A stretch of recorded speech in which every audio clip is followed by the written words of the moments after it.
I'm offering video support for you guys. If you need help, you can contact me. I can walk you through some issues, whether it's diagnosing or doing a quick fix on a derailleur or even a class. So I'll have my information down at the bottom. So we're gonna go over wheel truing. Basically, you're gonna do the lateral, which is side to side movement. We want that wheel to be in the center. So it's getting kicked over to the side, hitting your brake. We wanna get that back to center so you have equal spacing on both sides of the brake. And then we're gonna take a look at the radial, which is the roundness, so we can make sure that if the wheel's a little lopsided coming outward as you spin it, or maybe inward as something's dipping in, then we can relax that wheel, get it back to round as close as we can. Of course, every time you take a hit, the wheel may not respond and go back to 100%, so we're gonna be a little bit of damage left there.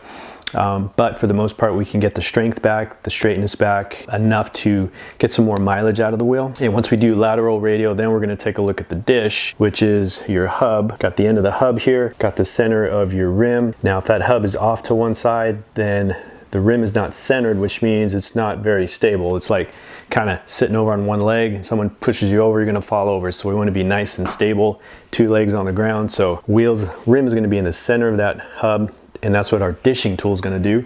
This guy right up here. And then after that, then the wheel is ready for final tensioning. Make sure the tension is correct. That way we make it nice and strong, basically lock everything in place so it's ready to go and get punished.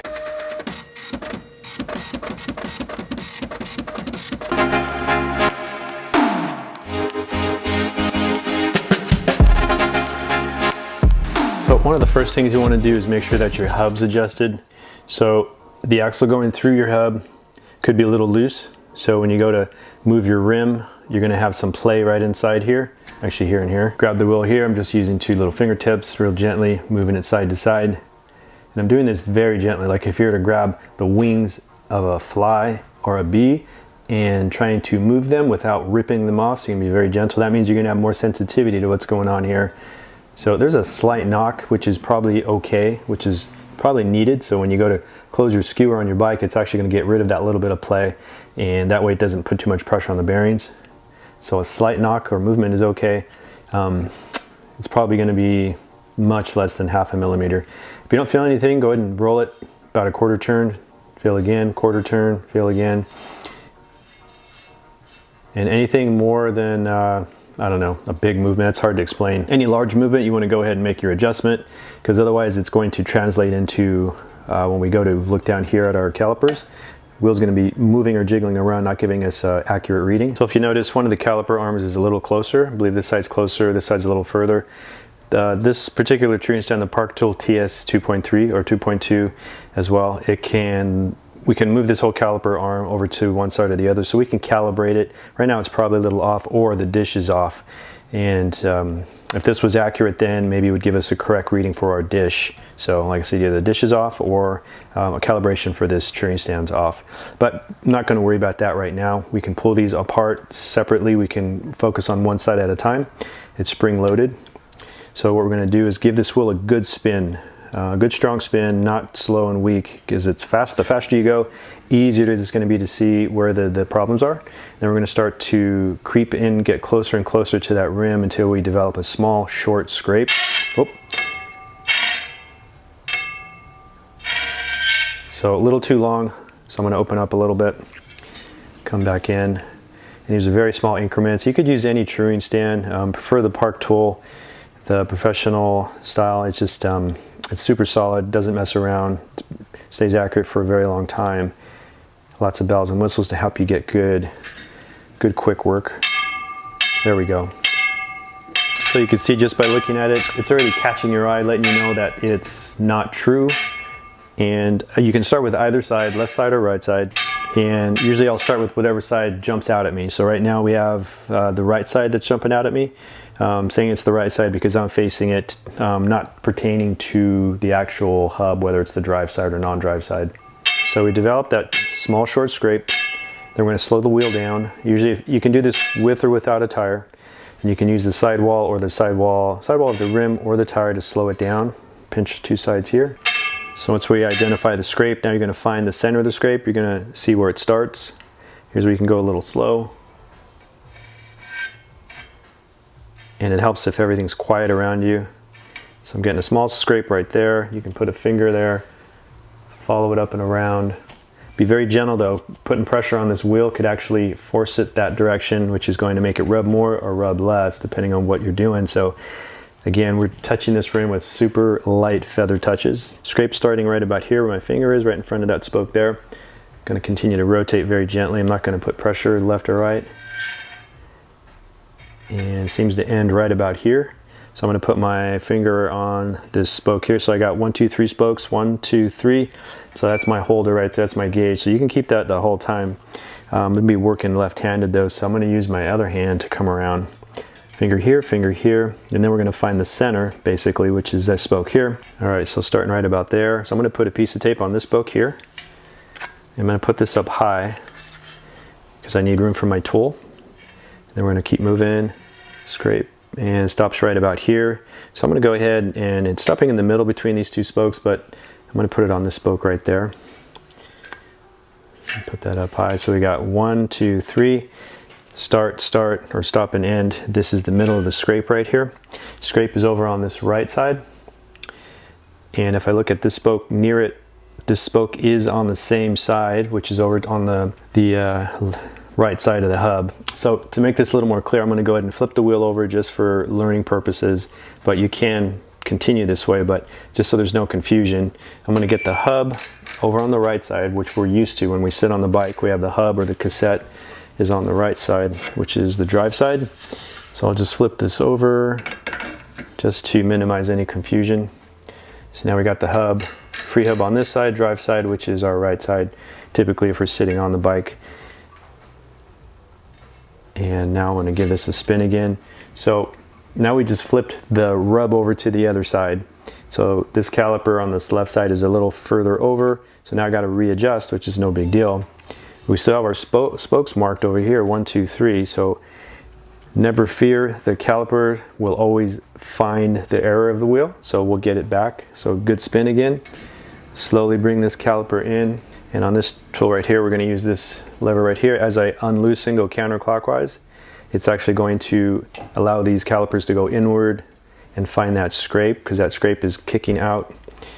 Actually, the scrape is now over, technically it's over on this side, so we're going to be working on this side here. Go ahead and give it a good spin. Gently move this out. This thing has a hair trigger, so I mean just like a 0.5 millimeter is going to get you some results. And just keep moving. Micro turn until we get our scrape. So there's a scrape there.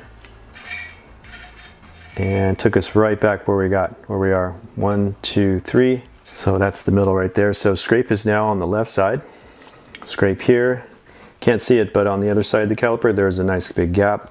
So scraping here, closest to the spoke here. If we follow the spoke up, it is going to the same side as the scrape, which is the left side of the flange. So if I tighten this nipple here, all it's going to do is pull that direction and make a larger scrape.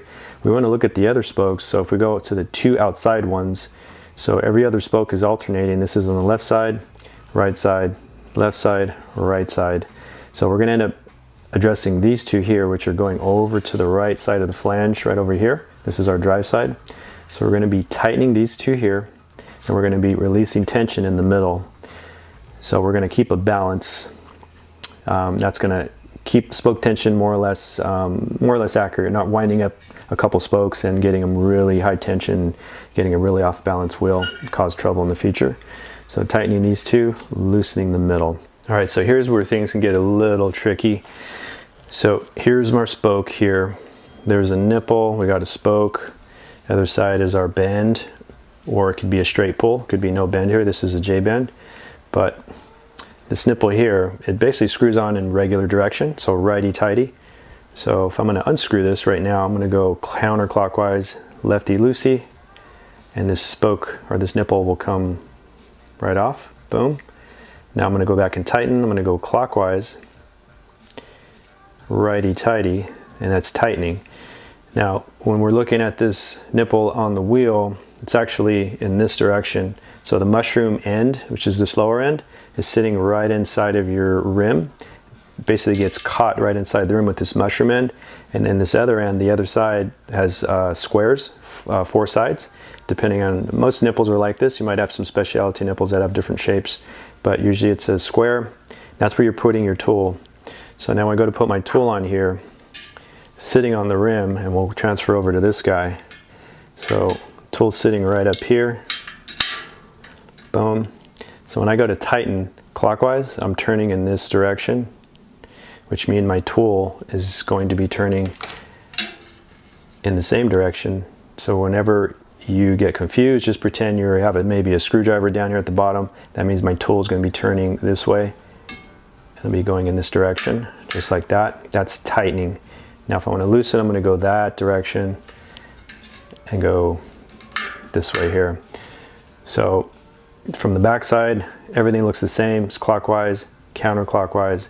From the top side, it actually flips around. So what looks like clockwise down at the bottom, it's actually counterclockwise on top, and then vice versa. Once you get that down, it might take a little while, or some people get it just like that, you'll be golden.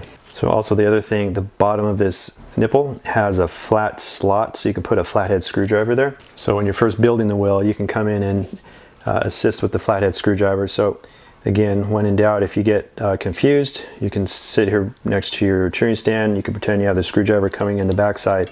So you're screwing in like you're putting a screw into a piece of wood, going clockwise, and then you can kind of mimic that with your tool on top. So turning that direction, everything's moving in that same direction. Tightening to the right, loosening to the left if we're going off the bottom. Tighten, loosen. All right, so we're starting at that center of that scrape. The caliper's closest, scraping the rim right here. Gonna go ahead and work with this one here. You can start with either one. You can loosen this guy first. So this is on the same side as your rub. We're loosening. Two outside ones are over to the opposite side. That's gonna pull the rim over to my right, getting it closer to center, away from the scrape. And you can do either one. You can loosen this one first, tighten these two, or tighten these two first. Loosen this one, doesn't matter. So I'm gonna loosen, so I'm gonna be going this direction. We're gonna do a quarter turn. Do a nice full solid quarter turn, so right about there. So say we start here, right over here would be a quarter turn, quarter turn, quarter turn. So a nice full quarter turn, and then that's why I just loosened. Now I'm going to tighten these two over here.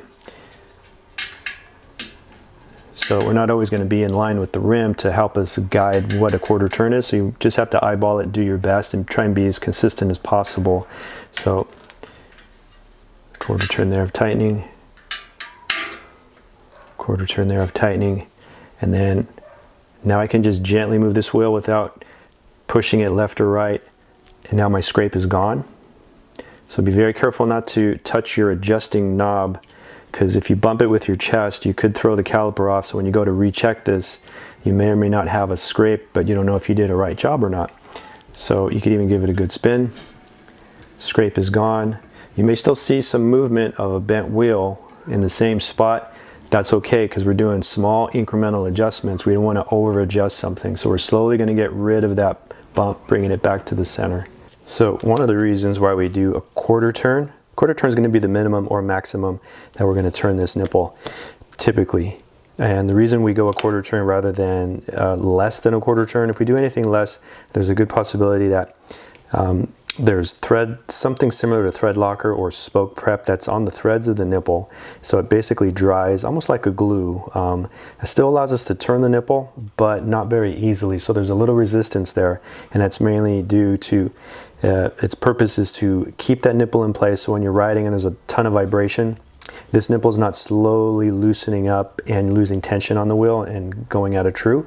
So there should be a little bit of tension there, and that's because of the spoke prep. If they use too much in the process of the installation, it could become a problem where this gets stuck, and then we end up stripping it, where our tool is just not able to make it spin, and ends up starts turning the corners, rounding it. Instead of being square, it comes round, and we strip it, destroy the nipple.